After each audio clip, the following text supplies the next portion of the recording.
Meeting recorded by the host or participant. Got it. Hey, it's Bill Gross, the LA probate expert, and really excited today to transport via Zoom the magic of video to the Sunshine State of Florida to chat with Gail Gates. Hey, Gail, how you doing? I'm doing great. How you doing this morning? Great. And I met Gail kind of on some online forums I'm involved with as far as probate, and I know she's a vendor working in the probate space. And so I just wanted to get a chance to meet her and find out what she does. And I literally had an agent ask me about the service that she provides. So I thought if one's asking, there might be more, and we'll do a quick interview. So Gail, tell us a little bit before we get into it. Tell us about you have a little bit of an accent. Where'd you grow up, and how'd you get to the Sunshine State, and then how'd you get involved with probate real estate? Oh, that's a lot of different years. So I'll try to give you the Reader's Digest condensed version. I was born and raised in New York, What part? but I did leave New York begrudgingly when my parents took me by the hand and said, we're moving to New York. So I moved to Florida. So you don't really have a choice when mommy and daddy are housing you. So you go with them.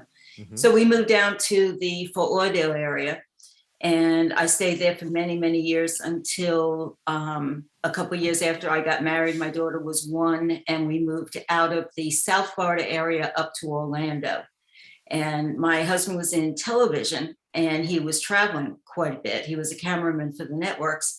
So I was home with my little daughter, and I didn't want to do a 9 to 5 and put her in daycare, but I wanted that extra cash. And a friend of mine had a job working for a company that put out a magazine of probate and foreclosures and evictions, but he couldn't keep a researcher in Orlando. And I soon found out why. It had a lot to do with the pay. So he couldn't keep anybody because they wouldn't work for what he was paying. But I did. And from there, I ended up building up a business where, with his permission, I sold my list. And this was back in the 90s, so pre-internet. And I sold my list on paper and eventually put it on the internet when the internet was born. And I grew from 2 counties to 32 counties in Florida and 3 other states. Then the boom came in '08, and I sold the company. They defaulted. And in 2012, I came back into the business because you just go back to what you know. And this is what I know. So And the company's called Aquestor. And so today you offer probate research services in what counties? right now, we're just staying in the 4 counties, and it is Orange County, which is the central metro area. And then the 3 surrounding, where we found the most business, was in Lake County, which is the Mount Dora, Leesburg area. Then there's Volusia County, which is the coast. And we have Seminole County, which is in between Volusia and Orange. Got it. And so a couple quick factoids. New York, where in New York you grew up originally? Long Island, What part? Merrick. My son-in-law's from Plainview, so for near the Hicksville station. Gotcha. I recognize the accent a little bit there. So, okay, so those 4 counties, and so what is it that you provide? You provide a list of you go personally to the county courthouse and get the data? Do you scrape it off the online and supplement it? What is it? What's the service, or what's the product that you're offering? Okay, so what we did do before we were allowed to get on the internet and do it, we did go to every courthouse and collect the information by hand. And what we do is we read the actual court file. So we're going into the depth and the guts of the data so that we could give the investors exactly what they're looking for. The national companies that give you every county in every state in the country are buying their data. It's not reasonable to think that a researcher could go into all those counties, and you can't manage that. The payroll would be way too high. Right. So they go in and they buy the data from the county. But what that restricts you to is what the county is collecting. And the county doesn't Electronically. care about the end user. Electronically. What counties collecting electronically? Exactly. So they're putting into their system what they need. And they need what type of case it is, the case number, the file date, and the parties. That's generally it. Right. We go in and we actually read it. So what we're giving you in the probates is going to be the file date, of course, the type of case that it is. Then we're giving you the date of death, which is very important because it will give you an idea of how long the person has been gone, which will reflect how desperate they are to do something. They're motivated to do something. Everything with our data is to get someone who's motivated to do something and get a professional together with them so that they could do it properly and not be cheated by the system. Right. So the date of death is important. Then we give you their last known address. We scrub our data to be sure that every probate case that we give you has a real estate property involved. And we look it up and we make sure that it is named by either the decedent or one of their heirs. Then we give you who the personal rep is, who the other heirs are in order, and what their relationship is, their addresses, the attorney's address, email address, and telephone number. So in California, we have, a petition to file a probate, and then there are companies like you that go in person and have to pull up the case documents. Either, some are available online, some things are available only at the courthouse. And they dig into the petition, and that's where they're getting the extra data, like how much is the value of the property, how much is the value of the estate estimated, and then, like you say, the heirs, that's usually in another document where there's maybe notices being filed to those heirs, and on there I'll put what theirs are. So you're going a little deeper in that. And so then you send collectors or researchers to the courthouses. Is that how you're accumulating, or is it something you're able to do online? How physically is that being accomplished? I'm nosy, but if I get to a trade secret, just feel free to throw out the penalty flag. I'm not. I will. Yeah. I'm from New York. I'm not exactly. Shy. You're a New Yorker, so. You cross the line, you're going to be the first to know. Trust me. But I am curious. I just. Well, like I said, most of the time, and for most of the people, you do have to go physically to the courthouse, especially on protected information. And probate is one of the highest in protected information, second to domestic. Domestic is really locked down and sealed. But because I've been working with the courthouses for as long as I have, which is, over 30 years, I have a relationship with them. And there are people, usually attorneys, who can get online access. You usually have to be a party to the complaint, a party to the action to be able to get, but that gives you only your ability to look at one particular case. Right. I've been able to get special access where I can view all of them. But of course, they do a background check. I got to get special permission. They have to supply me with a username and a password, but not everybody can get it. So I do it that way, and I no longer have to drive from county to county to county. Got it. And the other thing that interests me about this is, my business is LA County, though I'm building a national network, and that's kind of what motivated me. But also the principles I find are the same. That I happen to be in the largest probate county in America, in LA, and therefore there are several companies that do what you do in our area. As you can imagine, there's so many of them. Of course. And there's competition like anything else. And the competitors come and go, and they sell it, and one day the researcher leaves, and they don't have the data.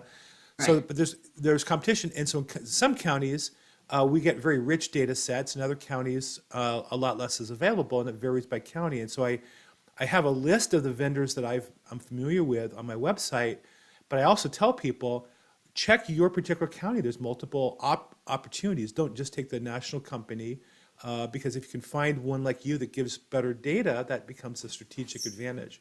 So then that begs the question, how would somebody, if I was in Volusia County, maybe not even Orange, which is your biggest, but I'm in Volusia or Seminole, which I can imagine are smaller counties by percentage or cases, how would I find you? Like, how would I, other than being on my probate group, which I hope you are, and finding you that way, and love to promote you, but how do you imagine that people would find you if they're looking? I see you active in the probate, message boards, Facebook and such. But how is that how people would find you, or do you have a way? Is there a network or something you're able to tap into, or how do you find people? Well, there's a positive and a negative to everything. I love the fact that I don't have to leave the house to do my research any longer.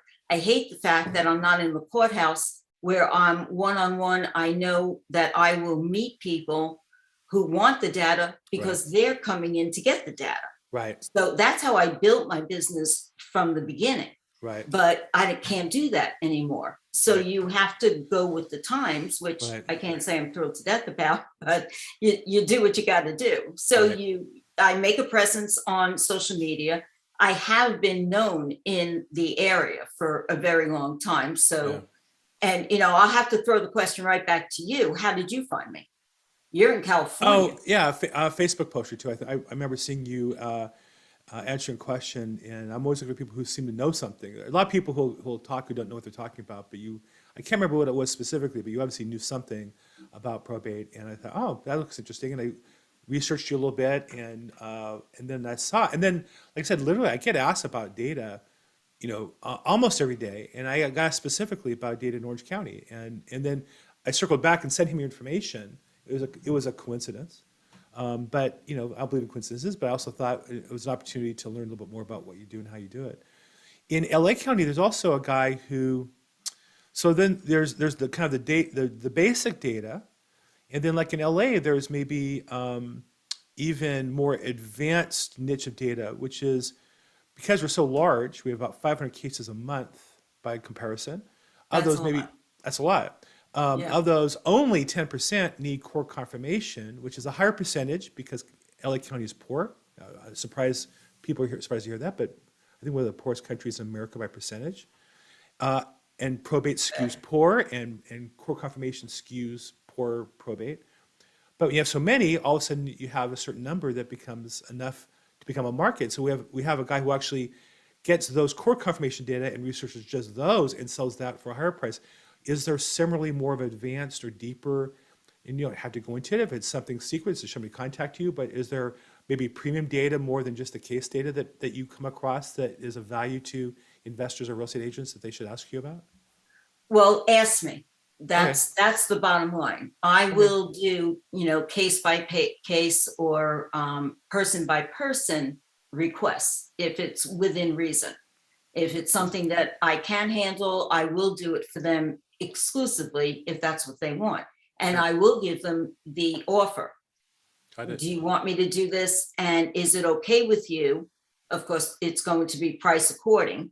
Is it okay with you if I add it to my current data? It's a good idea. I'd like to, you know, add it. Or if you want it, you know, it's the secret sauce and you want me to keep it exclusively for you. But then, of course, the price is going to be higher because I'm not selling it to everybody else. But I always listen. And the way I built my business, because I was very limited on my training, was going to the real estate club meetings, which is the other way people find me. You know, you get involved in the community and people will say, you know, I love your data, I love your delivery system, but it would be really great if we could. And that's when my ears perk up. And that's when I change. And when I had my website, which Aquestor.com was my website, and I put it on hold after the moratorium. When I had the website, those are the search engines that came in. That's the additional data that I added.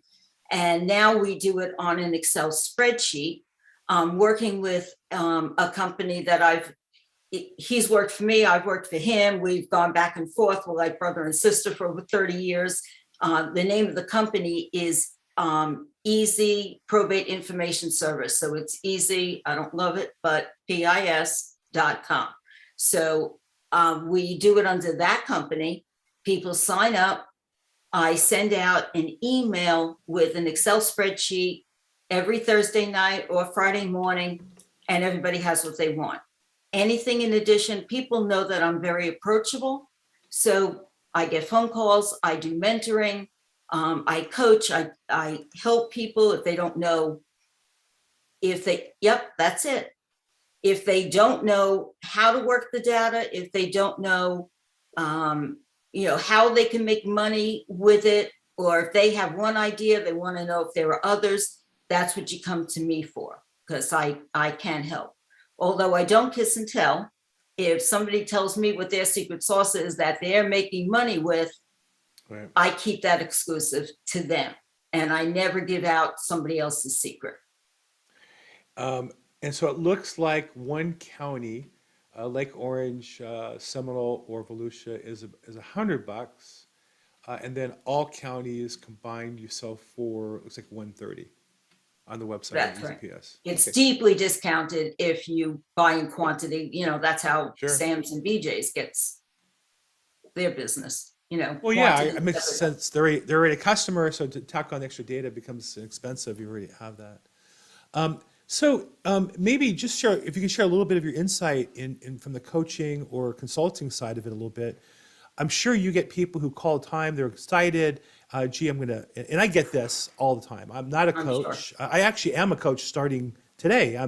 A company asked me, would I, rent my time to help people implement these strategies? I said, well, I'm not one to charge a monthly fee and handhold people and pretend as though we're doing something. I said, I'm glad Right. to help professionals and answer questions and help them implement their business. And so we have a different model where they can just pay per hour for a half-hour appointment. So I have to say I'm starting doing that now. But generally, I'm not a coach in the sense that I don't coach people every week and take a fee. But I've seen a lot of patterns overall, and I get a lot of phone calls. I'm sure you get the same.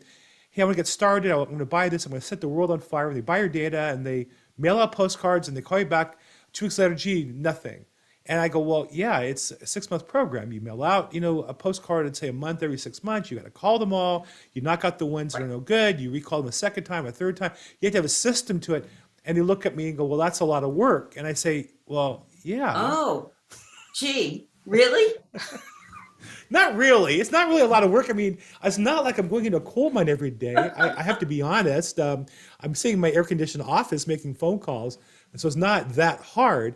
You're Is that not the same digging as... ditches, but No. it is a business and you have to work it like a business. And unfortunately, when people don't have to put their pants on and leave the building that they're living in, they don't take it as seriously. And Yeah. they do expect that it's a, let me deviate for 1 second. What I think has hurt our business the most are the DIY channels, because they have all of these infomercials of all of these specialists who drive down the street, they see a house, they make a phone call from their car, and the next thing you know, they're in the building and they're rehabbing the house, and then they show you this huge check and they've made, a gazillion dollars. Yeah. And it all happens in a half hour. And unfortunately, that's what's implanted in people's heads. Yeah. So the generation coming up, unlike the people who have been in the business for 30 years, like I have been, or even longer, they know that there's work involved. You can't just drive down the street, see a house, think it's great, make a phone call, and you're done. No, it takes work. It takes work, and it takes patience. I had the honor of working for a couple of years with one of those flip or flop TV star Tarek and Christina Musa when they were kind of starting the show. And he's good looking, charismatic, nicest guy you'd ever meet. His wife is even nicer. And you watch the show and it's all fun and games and looks easy. He is a hard-working, I don't want to say animal in a negative sense. He's a beast. Yes, it's important to him. This is what he does. This is his life. And absolutely. And so on TV, you capture kind of his happy moments. And he grabs a thing and he hits somebody in the rear end. They're all laughing and playing games. And that goes on in 5 minutes of a 12-hour day. But and I don't know that necessarily you have to work as hard as he does. I don't think you necessarily have to work more than 8 hours a day, but you got to put in the time. And I see that consistently. So it's the same thing on your end as well. Absolutely. So what do you see as the characteristic of the person who takes this and gets started and actually makes this into a business and a career that calls you back 6 months later, that's asking for more data or more insights or more help, but they're up and running and they're engaged in the process, and they tell you they're doing well and they're getting sales as an investor or realtor? What do you see as the common trait in those people? Well, they're taking it seriously. They understand that this is a business, that you can't just sit back and you send out a couple of postcards and hope for the best. And if it doesn't come in, well, then, oh, well, I guess this didn't work. Right. No, you have to stay with it. And those people understand it. The ones who understand that this is a business and has to be run like a business, and it takes money to make money, which is sad, but I have seen people do it on very little money and sometimes none of their own, but you have to be really clever about how you go about doing it that way. And there are ways of doing it with other people's money. But you have to understand, if you're using other people's money, they got to get paid back. Right. So you've got to build up a reputation in the business before that can happen. Right. So if you have a serious mindset, you understand going in that, yeah, on your first mailing, you may get a phone call and you may get a deal. And that happens sometimes. Right. That's not the high percentage, that's the low. Right. And you got to have the wherewithal to stay in it until it happens. Yeah, keep out till the miracle happens. In 12-step programs, they say that, or they'll say it works if you work it, right? You have to work the program in order to get the That's result. exactly right.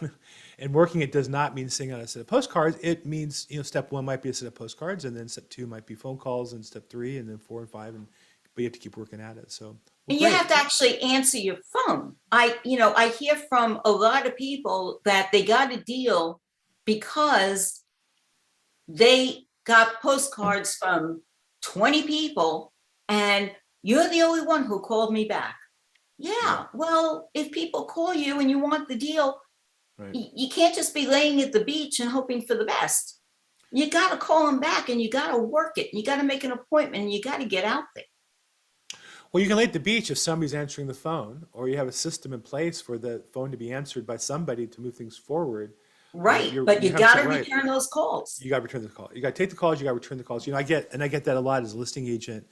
I'm pretty efficient with my time, and agents will call me in my listing and say, "Wow, I'm surprised you answered the phone." I said, "Well, I'm in charge of selling the house. Like, that's my job, and the way I do that is working with agents like you. Of course, I'm going to answer the phone call or return your phone call." But a lot of agents don't understand that it's work, and Right. that's the 4-letter word they try to avoid. So, but when I'm working on, well, we're establishing a network in Florida. I have an agent, not in your territory quite. He's in Palm Beach County, but we're establishing a national network, a team of real estate professionals throughout the United States, and we're in Georgia, and we're in California, and we're finalizing New York and Michigan. So, but for agents who are in the 4 counties of Florida, of Central Florida, Lake County, Orange County, Seminole County, and Volusia, which is really Orlando and the surrounding metro area, those counties. EasyPIS.com. I'm not sure what that stands for, but Probate Information Service. Oh, we make it okay. easy for you, and it's Easy. Probate Information Service. And I will tell you, it was a man who came up with that name. A woman never would have. So. Yeah, that seems like a manly thing. I looked at that and said, who's the idiot to come up with that? Well, that's something I would come up with and think it was smart one day, and then you're stuck with it. So, but it's easy enough, easy, PIS. And then you guys also do eviction data, same counties, same area. So tell me about the connection between the two. Okay, well, there really isn't. The only common ground between the foreclosures, which eventually we'll get back to, but because of the moratorium, there's just nothing good out there right now. And because the market is crazy, we're not covering that. But the link between the three, the probate, the foreclosures, and the evictions, are the homeowners are motivated. That's the key. Yeah. With a probate, the heirs are being left a property. A lot of them are out of state. They're not living there. It's not providing a roof over their heads, but it is providing them with a list of bills, because the water and the electric and the taxes and everything else that goes along with it. So they're motivated to sell. In an eviction, we're not dealing with the person being evicted. There's not a lot you could do for them.